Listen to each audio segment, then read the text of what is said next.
Assalamualaikum warahmatullahi wabarakatuh. Waalaikumsalam warahmatullahi wabarakatuh. Warahmatullahi wabarakatuh. Terima kasih atas kehadiran para mahasiswa di perkuliahan Fisika Dasar 1. Dan kali ini kita akan membahas tentang materi kinematika lanjutan ya. Dan ini pertemuan kita yang ketiga kalinya membahas tentang kinematika. Pada materi kali ini, yang pertama kita akan membahas tentang gerak partikal ya.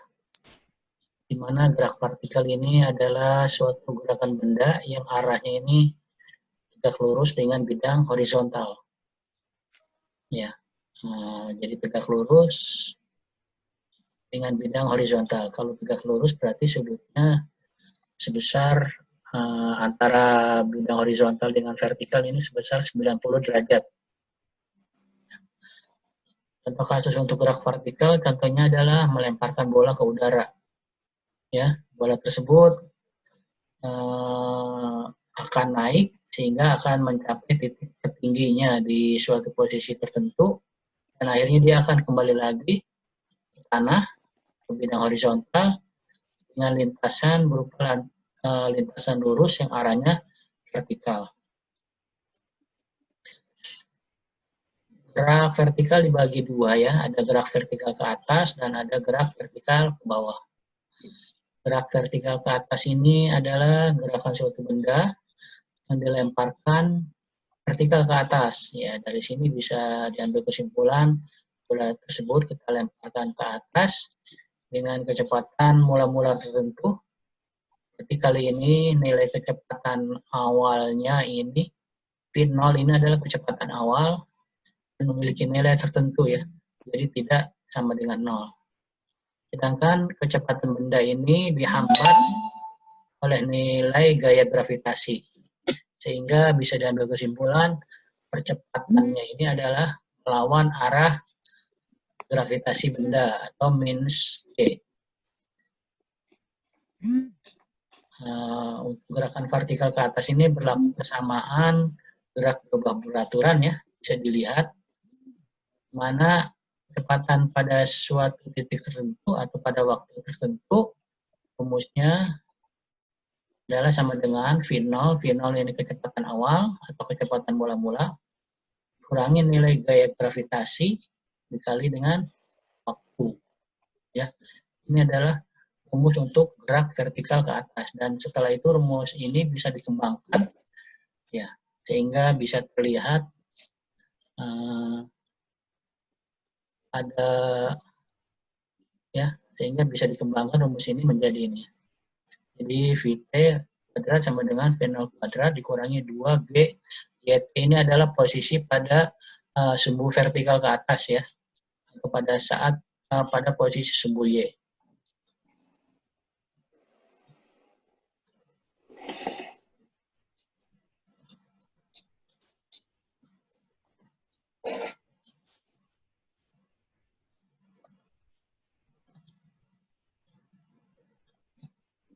Selanjutnya kita akan membahas tentang gerak vertikal ke bawah.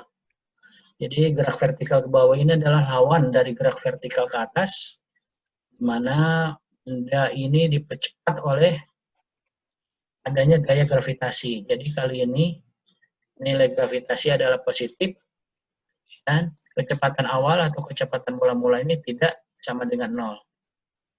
Ya, kalau dirumuskan gerak vertikal ke bawah ini adalah kecepatan pada posisi tertentu ya atau pada waktu tertentu ya. Ini rumusnya sama dengan V0 kecepatan awal ditambah nilai gravitasi dikalikan dengan waktu.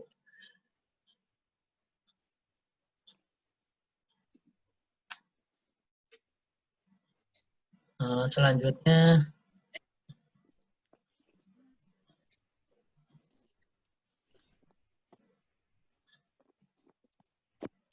gerak jatuh bebas ya. Gerak jatuh bebas ini adalah di mana kecepatan awal benda ini dijatuhkan. Jadi dengan begini gerak jatuh bebas berarti memiliki kecepatan awal ini sama dengan 0. Ya. Dan sehingga kecepatan awalnya sama dengan 0, kalau dari rumus ini bisa diturunkan dengan karena kecepatan awalnya 0, maka akhirnya kecepatan benda tersebut adalah dirumuskan sebagai ini ya. Akar dari 2 dikali gening gravitasi, dan Y ini adalah ketinggian posisi benda pada sumbu vertikal. Dan untuk menentukan waktunya, ya, atau berapa lama benda yang bergerak jatuh bebas berada di udara ketika dijatuhkan dari ketinggian H, maka digunakan rumus ini. Ya, jadi waktunya atau berapa lama benda yang bergerak jatuh bebas ini adalah akar dari 2, ini H-nya adalah ketinggian, dan G ini adalah nilai gravitasi. Dari rumus ini bisa diturunkan lagi, sehingga kita bisa menentukan nilai ketinggian maksimum ya, ketinggian yang maksimum dari sebuah benda yang dijatuhkan secara bebas. Rumusnya adalah Vt kuadrat atau kecepatan pada waktu tertentu kuadrat dibagi dengan 2 kali nilai gravitasi.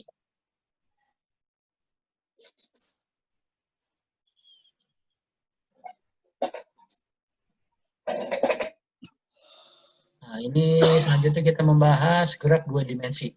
Ya, gerak 2 dimensi ini contohnya adalah gerak lurus, gerak melingkar, gerak dalam lintasan, gerak elif, dan hiperbola. Nah, karena dinamakan gerak 2 dimensi, dia hanya menganalisa gaya menganalisa gerak pada sumbu X dan sumbu Y, dan arahnya ini masing-masing tegak lurus. Ini adalah beberapa contoh gerak 2 dimensi ya, masing-masing pada lintasannya. Nah, selanjutnya kita bahas gerak peluru ya. Gerak peluru ini contohnya adalah sebuah bola yang dipukul pada posisi tertentu, ya, di mana acuannya adalah sumbu X dan sumbu Y, misalnya pada posisi 0, ya, pada posisi tertentu, misalnya posisinya di sini, dan bola akhirnya pada posisi ini ya, posisi 0, dan bola akhirnya membuat sebuah lintasan ya, lintasan seperti ini, dan ini bola tersebut adalah jatuh pada posisi tertentu. Ini adalah gerak peluru. Dan komponen vektor kecepatan dalam arah sumbu X bisa terlihat pada rumus ini, di mana adalah Vx sama dengan V0 cos theta, dan komponen kecepatan dalam arah sumbu Y adalah V0 sin theta dikurangi dengan nilai gravitasi dikalikan dengan waktu.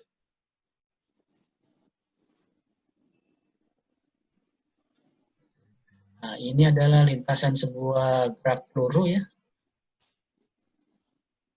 Lintasan sebuah gerak peluru, mana di sini untuk mencari bisa diturunkan dari rumus ya. Dimana kalau kita menyimpulkan nilai jarak maksimum ya dari sebuah misalnya bola yang dipukul dan membuat sebuah lintasan, dari sini kita akan bisa mengambil nilai maksimum ya,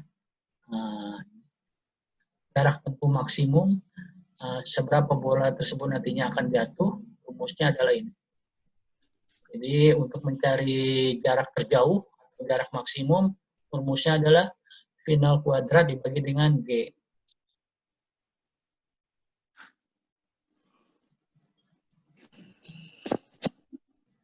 Nah, ini ya. Jadi kesimpulannya dari gerak peluru tersebut, peluru yang memiliki laju awal V0 maka hanya sanggup menembak hingga jarak V0 kuadrat dibagi dengan G.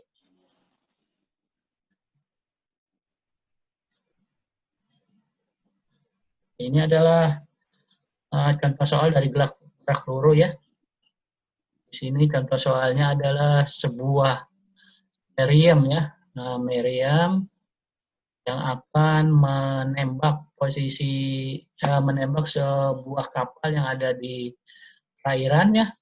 Di sini yang ditanyakan adalah bila diketahui ya kecepatan awalnya ini 82 meter per detik, yang ditanyakan adalah berapa jarak maksimum ya yang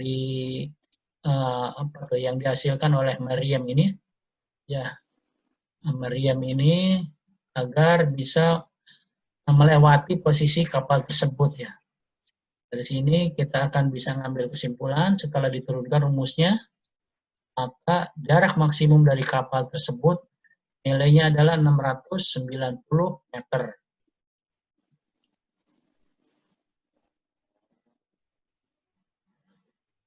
Nah, ini adalah selanjutnya kita akan membahas gerak melingkar. Jadi gerak melingkar ini adalah suatu gerakan pada suatu bidang datar dan mengelilingi satu titik tertentu. Untuk gerak melingkar ini adalah gerak roda kendaraan, gerak CD, VCD, DVD. Ya. Nah, dari sini kita lihat ya,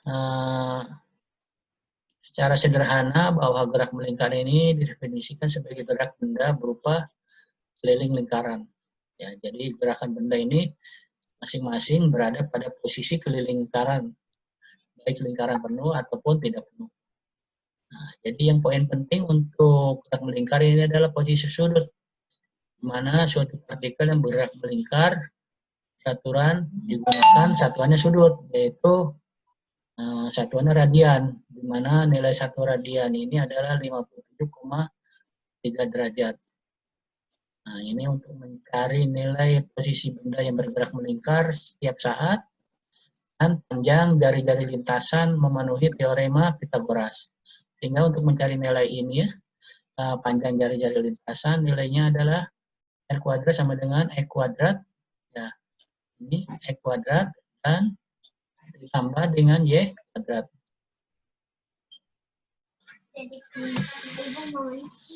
Selanjutnya kita bahas tentang kecepatan sudut. Nah, ini adalah posisi benda yang berada pada sebuah lintasan lingkaran. Nanti kita bisa mengetahui seberapa nilai kecepatan sudut benda tersebut pada posisi keliling lingkaran. Selanjutnya dari kecepatan sudut kita akan bisa menentukan nilai kecepatan linear dari benda tersebut. Jadi korelasi antara kecepatan sudut ini bisa dicari juga nilai kecepatan linear dari benda tersebut. Dari sini bisa diperoleh untuk nilai kecepatan linearnya adalah jari-jari lintasan dikalikan dengan kecepatan sudut benda tersebut. Nah, selanjutnya ini bisa dilewat ya, untuk mencari kecepatan linear. Selanjutnya kita akan mencari nilai percepatan sudut. Dari kecepatan sudut yang diperoleh, nanti kita bisa menentukan seberapa nilai kecepatan sudut tertentu. Sudut benda tersebut. Dari sini diperoleh nilai untuk mencari percepatan sudut. Ini adalah bisa juga dicari dengan jari-jari lintasan dikalikan dengan untuk mencari kecepatan sudut ini adalah perubahan dari kecepatan sudut dibagi dengan perubahan waktu. Nah, dari sini kita akan bisa mencari nilai percepatan tangensial. Ya, percepatan tangensial ini adalah dikorelasikan dengan percepatan sudut, rumusnya adalah R dikalikan dengan kecepatan sudut. Nanti kita bisa lihat apa sih percepatan tangensial dari gambar lintasannya. Selanjutnya, selain percepatan tangensial, akan ada lagi namanya percepatan sentripetal atau percepatan radial. Di mana percepatan radial ini rumusnya adalah panjang jari-jari lintasan dikalikan dengan kecepatan sudut kuadrat. Ini masing-masing contoh soal. Nah, ini adalah sebuah contoh soal ya, ini komodi putar. Ya, nanti bisa dicari berapa nilai percepatan sentripetal dan juga percepatan arah tangensial.